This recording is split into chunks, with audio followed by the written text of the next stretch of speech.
Well, hey friends, and welcome back.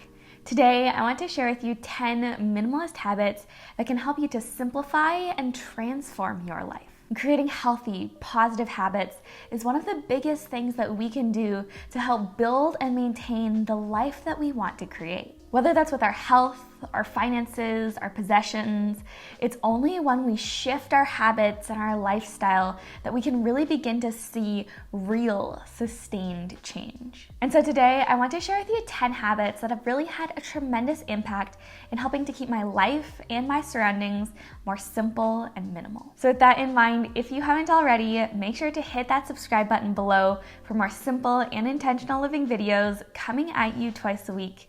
And let's get right into this. Let's begin with the first minimalist habit that you can begin to implement today, and that's to look inside.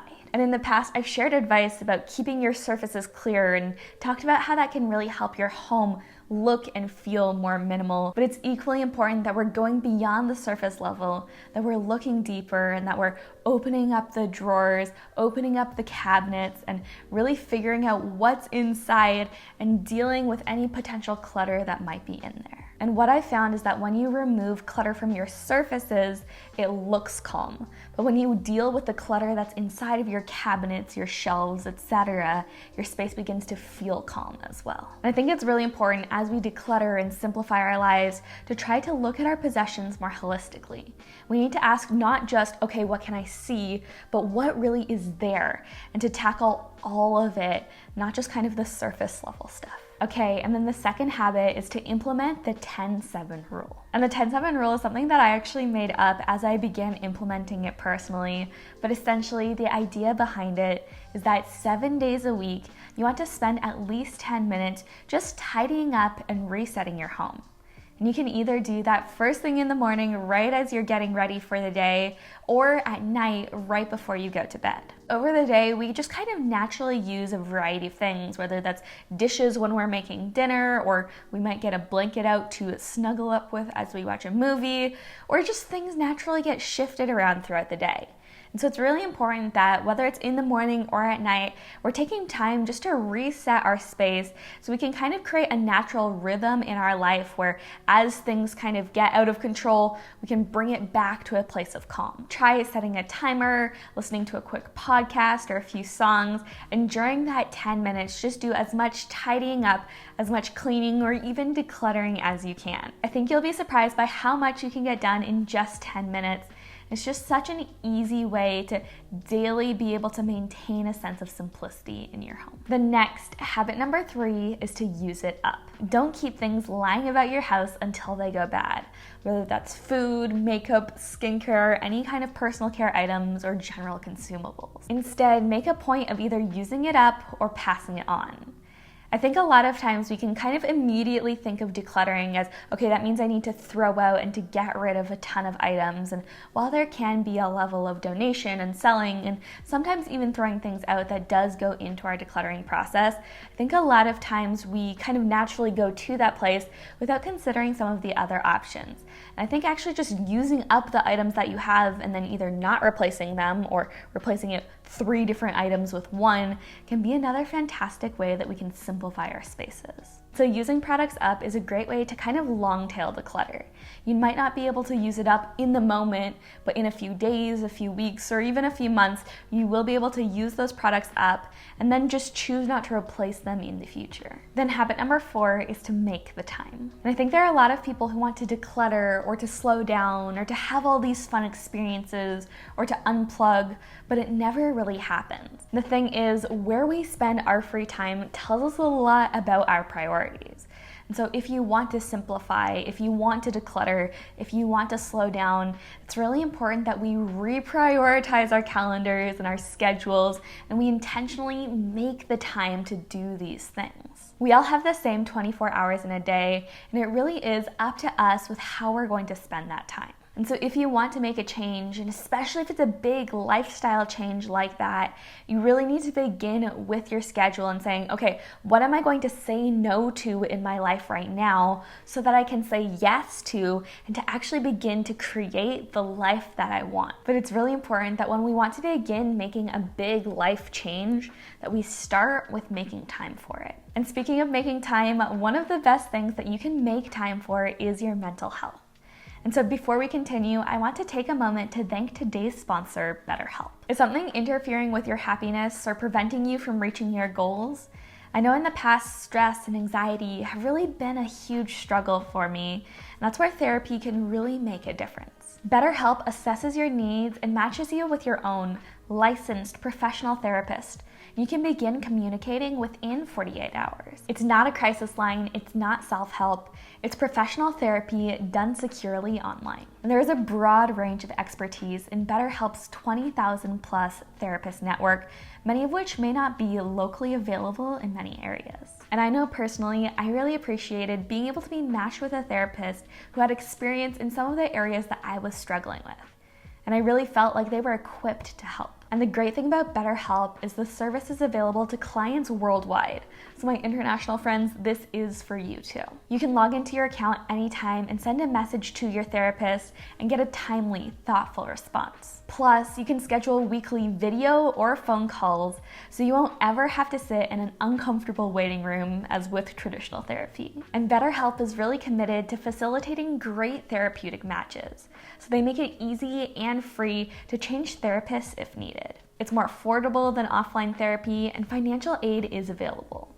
BetterHelp wants you to start living a happier life today. So visit betterhelp.com/Ashlynne, that's better HELP, and join the over 1 million people taking charge of their mental health with the help of an experienced professional. And as a special offer for my viewers, you can get 10% off at betterhelp.com/Ashlynne. So again, a big thank you to BetterHelp for sponsoring today's video. I will have all of the details linked up for you in the description box, so be sure to check them out. Now though, let's move on to our fifth habit, and that's replace, don't accumulate. One trend I've noticed in the past few years is that often when people buy a replacement or an upgrade for an item that they already have, rather than at that point getting rid of the leftover item, the previous thing that you had, rather than doing that, what they'll do is they'll just keep both of the items, so then you end up with double the number of possessions without ever actually letting go of anything. And so I think it's a really good habit for all of us to get into, is to,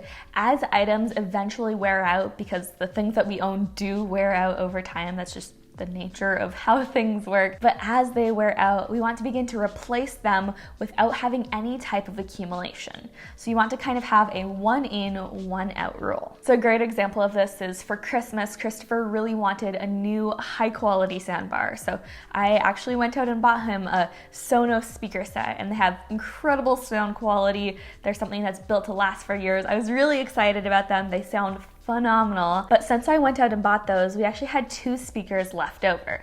And they weren't as high quality. They were kind of on their way out, but they do still have some degree of useful life left in them. So rather than keeping 2 full speaker sets, I've been really intentional about saying, okay, as we bring this into our life, let's make sure that we have a plan for selling these 2 remaining speakers. And the next, number 6, is to travel light. And traveling light and trying to stick to only the essentials when it comes to what you bring with you is such a fantastic way to make the entire travel experience more enjoyable and hassle-free. For the past several years, I've made it a habit of any time I travel by plane, I only travel with a carry-on so that I can make sure that I can physically carry with me anything that I need at one time, and I'm not having to deal with lugging around these heavy checked bags through airports or really just anywhere I'm trying to go when I reach my destination. And so when it comes to longer term travel, traveling light really is so incredibly beneficial, but equally so, I would say that if you're just doing day-to-day travel, you're running errands, you're heading out of the house,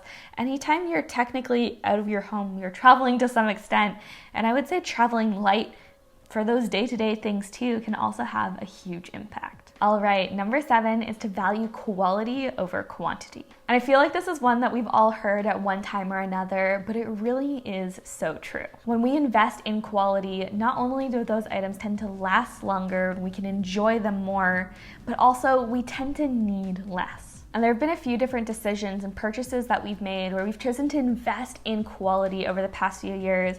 And I'd say that with pretty much every single one of those, it's been absolutely worth it. But I do think it's important to mention that I think sometimes when we talk about investing in quality, we get it into our heads that, okay, I need to invest in all quality items at once. And then we get overwhelmed by just how kind of expensive that ends up being. And so my encouragement to you here is to not feel pressured or burdened into feeling like you have to do it all at once. It's okay, and I would argue it's actually better if you do it slowly over time and again, kind of create a habit out of it and something that's more of a lifestyle change than okay, let me go throw out everything and buy a new item immediately. And so as I talk about some of these upgrades towards quality that Christopher and I have made in the past few years, understand that this is taking place over the course of years. And then number 8 is a really simple one, but that's just to wait 24 hours. And this one is all about trying to create better purchasing habits. And I think waiting a period of time is especially important if, like me, you have been prone to impulse purchases in the past. So what I try to do for this one is for non-essential items that are above a certain monetary threshold. For me, it's about $20 to $25. If I'm thinking about buying something at the store that's kind of more of an impulse purchase that's more than that amount, I have a rule that says, okay, I'm going to wait 24 hours, and if I still want it at that time, I can come back and buy it. And what this does is it gives you a chance and an opportunity to reflect outside of kind of the heat of the moment when you're all invested in the emotion of kind of deciding if you're going to make a purchase or not. When you get home and you have a chance to think about it, more often than not, I find, at least personally, that I realize, okay, I don't actually need that item. So by just waiting 24 hours, which isn't a serious amount of time, it really does give me the opportunity to kind of get my head on straight, to cool off a little bit, and then to make a more rational decision that isn't bound by kind of the emotion of the moment. So give it a try. You can set your own dollar amount limits or time limits. The only thing I would say is start with 24 hours and kind of go from there and figure out what works for you. And then number 9 is to borrow or rent first and to buy second. For years, I think there's been kind of this firmly established mindset that we need to own and to buy everything that we use or have. But I think that we're slowly seeing a shift into realizing that, hey, I can actually borrow something, I can rent something. I don't actually need to own everything that I use. And personally, I think that shift towards a more sharing style of economy is a really healthy shift and one that aligns perfectly with a more minimalist lifestyle. And so where you can begin implementing this as a habit is just to, as you need various items, whether that's a tool, a book, a piece of clothing, whatever it is, see if you can borrow or rent those items first rather than buying them, and instead of making just automatically purchasing an item being your go-to response to needing something, explore your other options first. So if you want to read a specific book, go to your local library and see if they have it, or if you might be able to borrow it from a friend. Or if you have some kind of event or occasion coming up, maybe it's a trip that you don't have the right clothing for, see if you might be able to rent those clothing items rather than buy them. This is actually something that I did over Christmas. We had a kind of fancy Christmas party to attend, and I didn't have any dress to wear. So I actually ended up using Nuuly, which is a clothing rental service, to be able to rent instead of buy these fancy dresses that I needed for some special occasions. And so I love the concept of borrowing or renting, especially with items that you're only going to use a handful of times, because it means that you're not accumulating clutter in your home. Other people can enjoy and get value from those items. And also you're often able to save money because what you would pay for actually buying that item is going to be more expensive than if you're only renting it. And then finally, number 10 is to give everything a home and to keep it there. And this is one major way that our homes can quickly spiral out of control. Paper clutter piles up, our storage spaces quickly become chaotic. We end up with shoes in 3 or 4 different places throughout our home, and craft or hobby supplies can just kind of end up everywhere. And I find that this is often not so much about the actual amount of things, although it never hurts to streamline that, but just the fact that things end up everywhere. So if you have a lot of items that don't really belong anywhere, my encouragement to you is to create a defined home for each of those items, and then to really get into the habit of returning those things back to their home when you finished using them. And so maybe this means that you need to create a command center to deal with all of your paper clutter. Or you need to designate a specific shelf for all of your hobby supplies. Sometimes we just need to create a specific space where those items belong so that we can know where they are and that they don't end up everywhere. The key here is just to make sure that everything that you have or everything that comes into your home has a defined space where it belongs. All right, well, those are the 10 minimalist habits that can help you to simplify and to transform your life.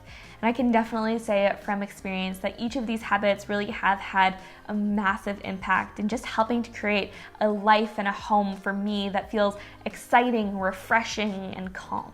And so really my hope is just that this motivates and inspires you to maybe implement a habit or two from this list and to be able to just enjoy the more calm, simple life that you can create as a result. And of course, if you implement any of these habits, or if you plan to, I would love to hear about it. Be sure to comment down below and let me know what's one habit or what are a couple of habits from this list that you're wanting to begin implementing today. Or is there a habit that I didn't mention that's really helped you to simplify your life?